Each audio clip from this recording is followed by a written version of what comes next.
Salut les gens, c'est Amal et aujourd'hui on se retrouve pour une nouvelle édition de la Poképause. Bon, comme indiqué dans le titre, nous allons en effet parler du marketing dans la licence Pokémon. Donc nous allons commencer sans plus tarder. Principalement lorsqu'on pense à marketing, on pense le plus souvent à produits dérivés. En effet, on pense le plus souvent à produits dérivés. Maintenant, il est où le chèque que tu m'avais promis? Oh, de toute façon, il est tout dépensant, j'aime Clash Royale.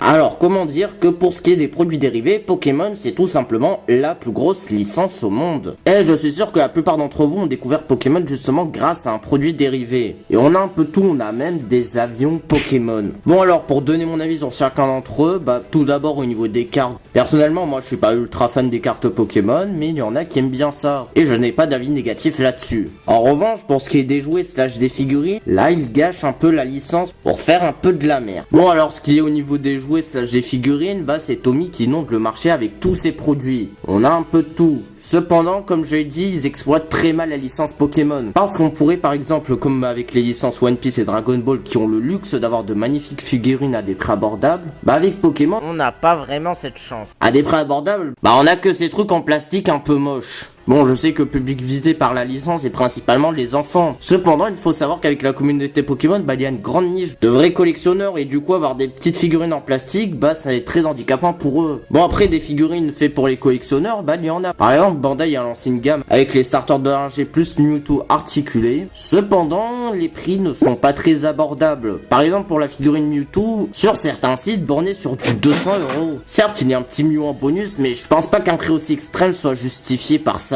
Bon après il y a certaines gammes qui présentent les dresseurs charismatiques de la licence sous forme de figurines. Cependant c'est pas assez mis en avant. Parce que personnellement avant d'écrire cette vidéo j'étais même pas au courant qu'il y avait ces gammes là. Ensuite les prix sont certes corrects pour des collectionneurs avec un peu d'argent, mais pas non plus abordables par tout le monde. Aussi un point qui me dérange beaucoup, avant lorsqu'on précommandait un jeu Pokémon, dans les années 2000, on avait droit à une jolie figurine de collection offerte. Par exemple pour les versions Hard Gold et Argent Soul Silver, on avait droit à des Ho-Oh et des Lugia. Bon certes en soi la figurine ce n'est pas non plus rentable, mais les effets qui l'accompagnent sont plutôt bien réalisés. Et c'est pareil avec le Giratina qui était offert avec Pokémon version Platine.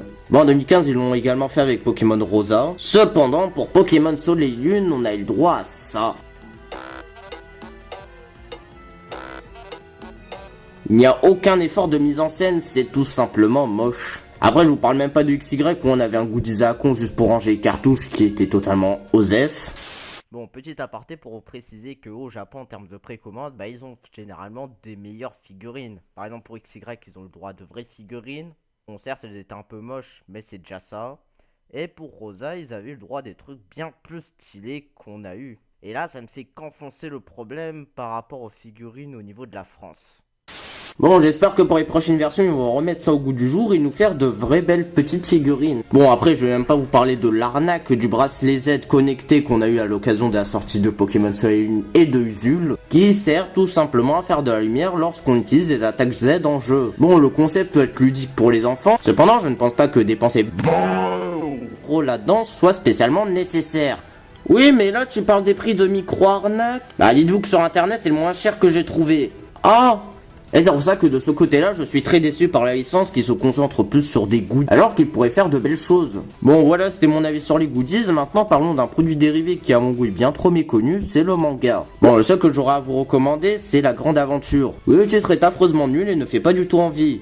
Bon certes, ce manga reste un shonen plutôt classique, mais ça ne tombe pas non plus dans la niaiserie, dans la débilité profonde, telle que l'anime. Après, ne vous attendez pas non plus à un berserk dans l'univers Pokémon. Bon, mais je compte d'en reparler dans une prochaine vidéo pour pleinement vous recommander ce manga. Maintenant, parlons de l'anime. Certains me diront que la qualité a beaucoup baissé depuis la saison 20, voire depuis Noir et Blanc, et que maintenant c'est devenu qu'un simple produit commercial sans aucune saveur. Et là, j'aurais envie de leur répondre que ça a finalement été toujours le cas depuis le début. Justement, l'anime a été préparé juste après les jeux, justement, exprès pour que ça marche dans tout le monde. Et à la base, c'était tout simplement fait pour vendre plus de jeux et de goodies. Certes, il y avait certains moments forts en émotion, mais sincèrement, ça ne volait pas non plus très haut. Le schéma des épisodes était très répétitif, les combats étaient animés par la flemme, parce que osez me citer un combat épique dans la première saison. Bon, Pokémon a toujours été un petit peu flemmard au niveau de l'anime. C'est juste que le niveau s'est rehaussé avec les saisons 9, 13 et la saison XYZ que tout le monde a dû le temps. Bon, je te laisse faire avec les fans extrémistes en commentaire. Mais il est vrai que la saison Alola par rapport à la saison XYZ marque une dégradation de la qualité de la série. Le seul point positif c'est que les combats sont très dynamiques. Et maintenant l'animé sert surtout à faire la promotion d'un nouveau Pokémon qui apparaîtra dans les jeux. Par contre pour ce qui est de Sacha Nobi, il faut avouer même si c'était à base un gros produit marketing, il a été plutôt bien introduit dans l'animé et n'est pas sorti de nulle part. Bon maintenant parlons d'un sujet étroitement lié, les films Pokémon. C'est principalement un produit dérivé d'un autre produit dérivé. Cependant il y a certains films qui arrivent à se démarquer par rapport à la série et être de vrais films d'animation agréables à regarder. Bon je vous recommande d'aller voir mon mois Pokémon si vous voulez tout savoir sur mon avis sur les films. Cependant plus des 3/4 des films sont là juste pour le marketing et ne servent strictement à rien et ne développent en rien l'univers Pokémon. Bon après pour ce qui est des films Pokémon, ça a l'air de s'améliorer depuis le dernier film qui a voulu créer un film Pokémon original. Bon certes il était pas parfait, le scénario était un peu tiré par les cheveux, mais il faisait l'affaire. Et le film 21 a l'air d'être prometteur. Donc à ce niveau là il y a de l'espoir. Bon maintenant on en a fini avec les produits dérivés et c'est parti pour le marketing sur le net.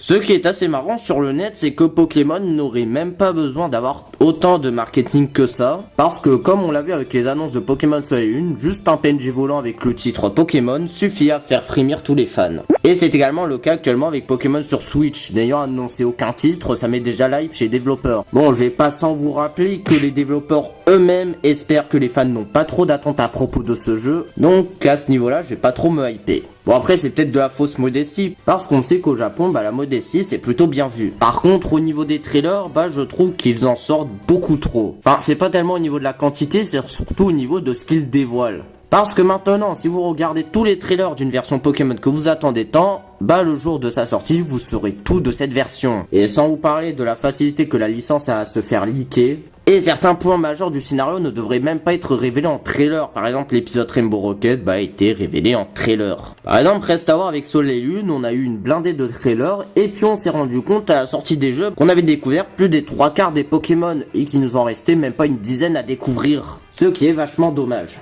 Surtout le gros problème de Game Freak, enfin ça s'applique plutôt à Nintendo, c'est leur côté très coincé par rapport aux fans. Parce que vous connaissez déjà les histoires avec Pokémon Uranium qui se sont fait censurer parce qu'elles utilisaient le titre Pokémon. Comme vous le savez, Nintendo a un gros problème avec les fangames utilisant leur licence. Et également, le gros problème de chez Game Freak, c'est qu'ils barricadent à mort leurs trailers. Enfin, je parle surtout au niveau des droits d'auteur. Par exemple, vous le savez très bien, pour toutes les attaques Z qui sont passées au moins dans un trailer, si un YouTuber les utilisant sa vidéo, il se fait striker. Et je trouve ça totalement con, que les trailers sont plus protégés au niveau des droits d'auteur que les films eux-mêmes. Pour vous dire, j'en ai fait les frais. Où je me suis fait censurer une vidéo à cause de ça. J'ai envie de dire, dans la logique, quitte à mettre des droits d'auteur, autant les faire sur vos films ou sur vos jeux eux-mêmes, pas sur des trailers à la con que tout le monde aura oublié dans 2 mois. C'était mon petit instant coup de gueule. Ensuite, les fans au niveau de la communauté française ont souvent tendance à se plaindre comme quoi Game Freak n'écouterait pas leurs fans. Ouais, savoir toutes les chouineuses qui veulent un remake de Pokémon Diamant et Perle et qui pleurent dès qu'ils n'en ont pas. Mais j'ai envie de dire que c'est l'exact opposé. Game Freak écoute parfois trop ses fans.